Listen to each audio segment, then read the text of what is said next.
absolutely brutal what South Park is doing right now, roasting absolutely everybody, but I still think it is great comedy. I still think it is pretty funny. Let's watch. South Park is continuing their new season and they are totally out for blood. So, just 2 weeks ago, South Park lit the world on fire with the first episode of the 27th season of the show where Trump appears. And they ruthlessly made fun of him and also their parent company Paramount for kowtowing to his censorship. It was absolutely an amazing episode, and it caused a lot of people to feel like South Park was back in a really big way, and it was the talk of the town for quite a while. And now, the South Park gods themselves have blessed us with yet another incredible episode that makes fun of ICE, Charlie Kirk, anti-woke podcasters, and so much more. It is absolutely fiendishly incredible. Matt and Trey have really been firing all missiles at the Trump administration in this new season, and that's largely to get revenge on Paramount for delaying their new season for so long and screwing them over. The first episode of this season featured an incredibly cartoonish caricature of Donald Trump with a major lack of endowment, so to speak. It also featured PC Principal converting himself to Power Christian Principal and putting Jesus in the school in order to match the ever-changing cultural shift.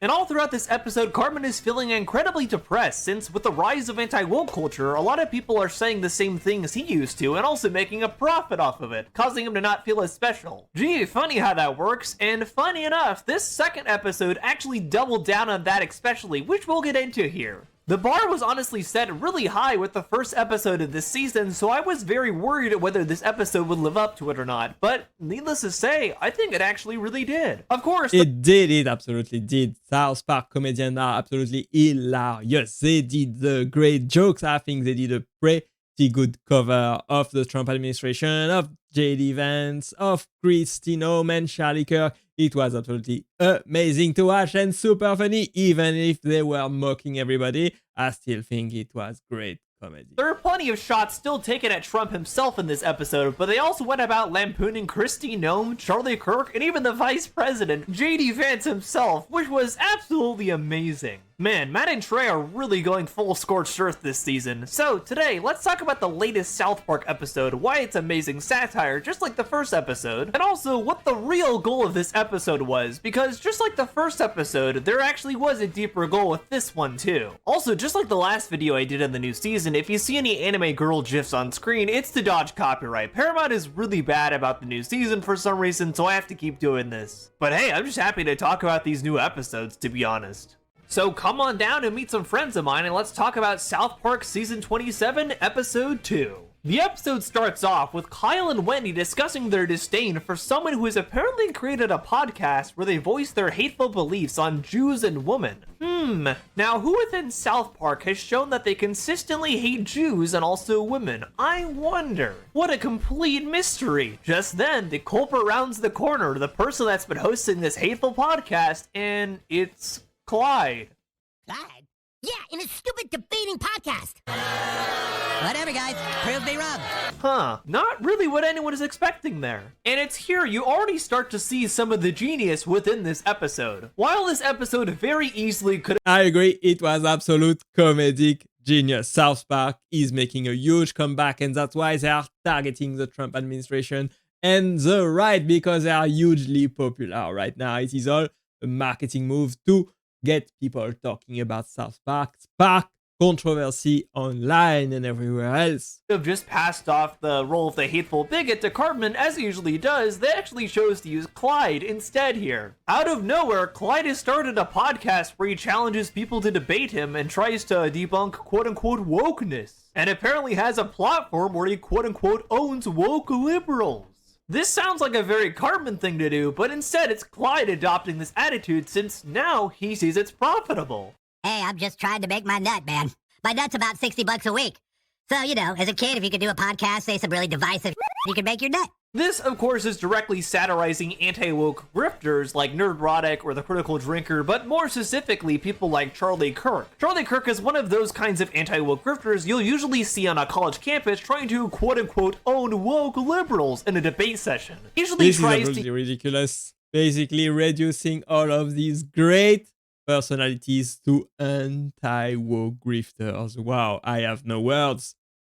use unsuspecting college kids that might not know any better for his audience or his debatee, since really it's very easy to see through his arguments oftentimes, since he just uses a straw man argument. And fortunately, this has caused him himself to be owned many a times on stage, which is pretty funny. Also because of the domestic labor in homes that is structured around outdated expectations. So for example, studies like the OECD's Better Life Index show that women's life expectancy, education levels, professional achievements have risen in countries with higher gender inequality. So I would argue that what you're calling unhappiness is actually visibility, because now we hear women expressing dissatisfaction, whereas in the 50s, we prescribed them Valium and we lobotomized.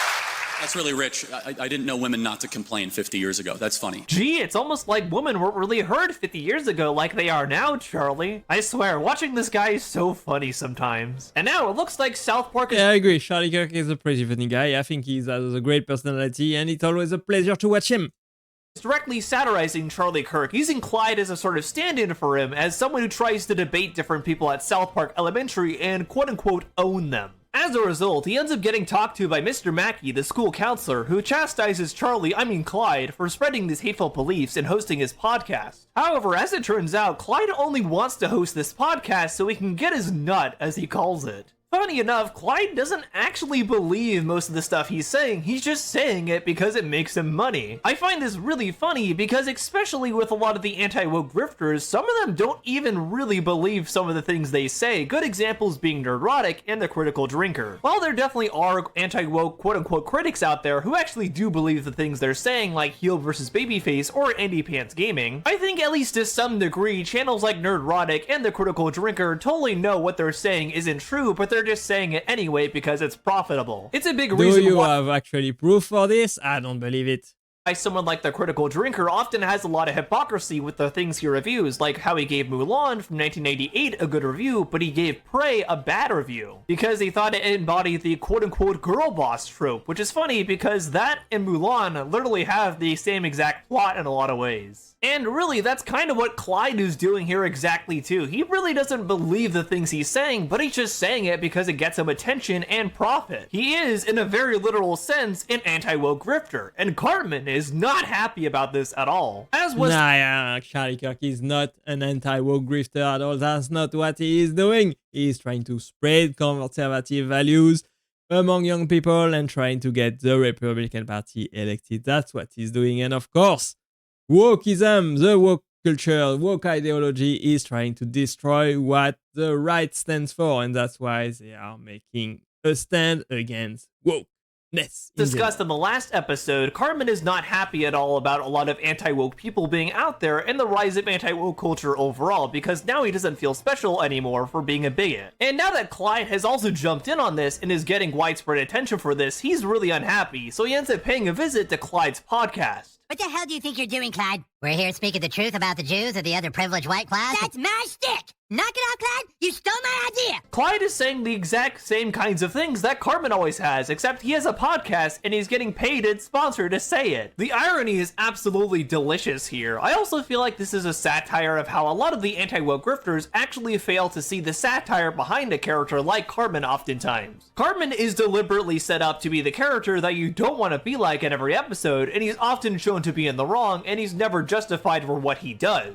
It is Well, I'm still sure that a lot of people love Cartman because he's actually hilarious. I think Cartman is a great personality, and that's why he's the center of a lot of episodes. And I still think that you can say the same thing about the left. They are anti-Trump grifters as well on the left, and many of them. almost never that you see Cartman commended for any of his actions in any episode. But funny enough, you'll actually often see a lot of anti-woke grifters try to use Cartman as an example of someone being based or proving their arguments right. And I think one of the funniest things about this is that Charlie Kirk also did this leading up to the release of this episode. Charlie actually saw that he was going to be parodied in this episode, and failing to see that the episode was going to parody him, he actually changed his PFP on Twitter to be Cartman. And also every other social media channel he has as well, saying he was really excited to see this episode. Gee, I wonder what he thinks of it now that it's actually out. Sometimes fiction does mirror reality. It seemed that Charlie failed to comprehend that because he appreciates great comedy. He can laugh at himself, he can laugh at a good joke, and that's a sign of a great man. was gonna be completely made fun of in this episode, and oh boy, he certainly was. Meanwhile, while Carmen is arguing with Clyde, Mr. Mackey has actually been laid off from the school by PC principal. It seems now with the school cutting back on unnecessary funding under the Trump administration, Mr. Mackey is no longer needed since now they have Jesus in the school, so they don't need the school counselor anymore. So as a result, Mr. Mackey is left trying to figure out how he's gonna get his nut. He ends up talking to a financial expert who tells him of a certain organization that just so happens to be hiring anyone currently. Well, there are other career opportunities. Have you considered a job with the ICE? Yes, that's right. It seems despite being against it, Mr. Mackey has no real choice but to save his finances by applying to ICE. And as you can probably imagine, their application process is about as airtight as a hot air balloon in the desert. What makes you want to work for immigration enforcement? You see, I got a nut.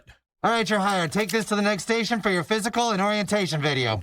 Well, that's it? Wow, good job, guys. What an efficient background check. It seems just about anyone is getting into ICE here, and Mr. Mackey is incredibly concerned, but goes forward knowing he needs the money. He and the other applicants are greeted by a pre-recorded video of Kirk Noem, the head of ICE, and her intro here is absolutely amazing. Because sometimes doing what's important means doing what's hard. As the face of Homeland Security, I'll be leading the way. And together we'll make sure everyone is in this country legally.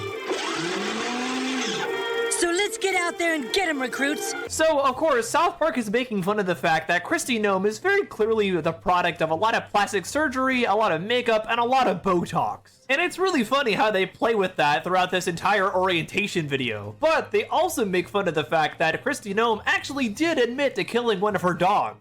Kirk Noem speaking out in her first TV interview about fatally shooting her dog because she says the animal was untrainable. She attacked me, and it was a hard decision. Noem first made the revelation in her new autobiography, No Going Back. It was a dog that was extremely dangerous. It had come to us from a family who had found her way too aggressive. Sean, you know how the fake news works. They leave out some or most of the facts of a story. They put the worst spin on it. Only someone like Kirk Noem could talk about killing her dog in her own autobiography. Sometimes I wish I was making this stuff up. Oh, well, this is exactly how fake news works. They take things out of context, and I agree with her. Sometimes you gotta protect yourself, you gotta protect your family, and so this is not the first time that dogs were basically shut down because they were too aggressive. After seeing this pretty atrocious orientation, Mr. Mackey is sent off with the other recruits to go on their first ICE raid. Oh boy. Meanwhile, while this is going on, Clyde is back at the school hosting a debate on the elementary school playground. It seems he's keen to quote-unquote own the woke liberals with facts and logic, although it kind of just seems like he's more bringing up random things out of nowhere, just like the real Charlie Kirk does. Well, you said nothing good ever came from the Jews, but if that's true, why are bagels so yummy? Well, you've obviously been taught by the Jews to have a problem with this school and with America, so let me ask you this. What is your definition of a woman? What is my what? Do you agree that the happiest women of the West are married with kids? I would have to look into it, but I think there are certain right? there are certain and studies objectively that we know that, right? The women with kids are not the ones tearing down statues, right? They're the ones that actually have obligations. Does tearing down statues correspond to some kind of smiles per capita data set that I wasn't aware of? Again, it's like, it's a little bit of a one-liner. The happy and the grateful. The happy and the grateful usually don't go burn down Wendy's in their spare time. A lot of the stuff in this episode totally mirrors the stuff that Charlie brought up when he got owned at Cambridge a few months ago, and it's absolutely amazing. It is absolutely amazing. South Park is pretty funny. They did a great job with this new season and the episode featuring Charlie Kirk, and we can all appreciate great comedy. I think Charlie Kirk is amazing reacting to South Park positively. I think he did a great job proving his point right there that he's making waves, that he's getting more and more popular, and that South Park basically is featuring him to spark controversy. And as we all know, every publicity is good publicity. Even bad publicity is good publicity, and Charlie Kirk is gonna get much, much more popular after this one, as that's what I believe. Anyways, if you want to see more South Park featuring more of Charlie Kirk in the future, let me know in the comments below. I believe we are ahead of a great year and we are gonna see great comedy coming up. We are making comedy great again right now. We have beautiful days ahead of us and we are gonna laugh a lot again and again and keep laughing. at all the great things that comes to us on YouTube, on TikTok, on the internet. Let's go! Thanks for watching. I appreciate you being here as always, and click right there to watch the next one. Bye bye.